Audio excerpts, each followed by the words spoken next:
Бәйбіше шақшамды көрмедің бе? Қойған жеріңді ұмытып қаласың ба? Мә. Кеше ноқтаның сағағын байламапсың ғой, кер құлын ағытылып кетті. Бұған бірдеңе айтсаң, бұл бірдеңе айтады.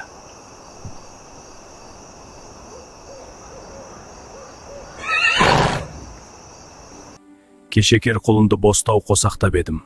Оралып қалмады ма екен? Анау қарабидайықтың табанында жүрген солар шығар. Тұсаумен сонша жерге кетеді. Бұл иттерді байлап қоямын ба, не істеймін?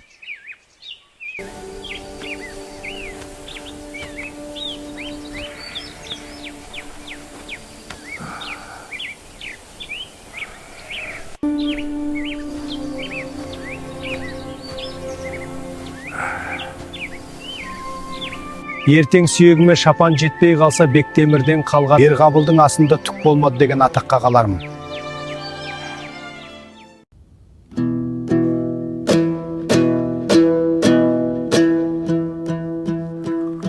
Сапашжандар неге кешікті екен? Бүгін келетін күн емес пе? Келетін шығар бүгін. Ойбай, бала келіп қалды.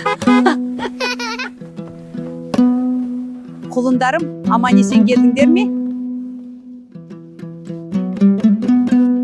Әлгі жаман қайда, әкеліп пе едіңдер? Әкелдік қой, жеңіз.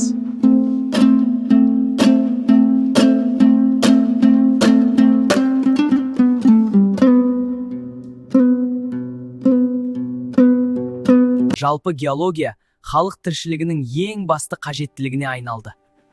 Мынау жердің асты тұнған байлық. Сол тастың пайдасы бар ма өзі? Маған біреуін әкеліп берсеңші. Пайдасы өте көп, ақсақал. Украина гранитті бізден алады. Айтатын болсаң айтсаңшы. Кешегі кәкең дүйсенбі домбыра саусағына тиер-тиместен айғайлайды. Алалы арқар баулайды, баласы зарқар зарлайды. Тағы бір қонып кетесіңдер ме? Боласыңдар ма бірасы? Ертең жүруіміз керек. Отпуск бітті. Көке онсыз да кешігіп жатырмыз. Курорттан қайтарда сіздерге соғалмай кетеміз бе деп әбден састым. Баланы баланы тастап кетесіңдер ме? Екеуден екеу қашанғы отырамыз? Оны өздерің білесіңдер. Мазаны алат демесеңдер. Балалы арқар баулайды, баласы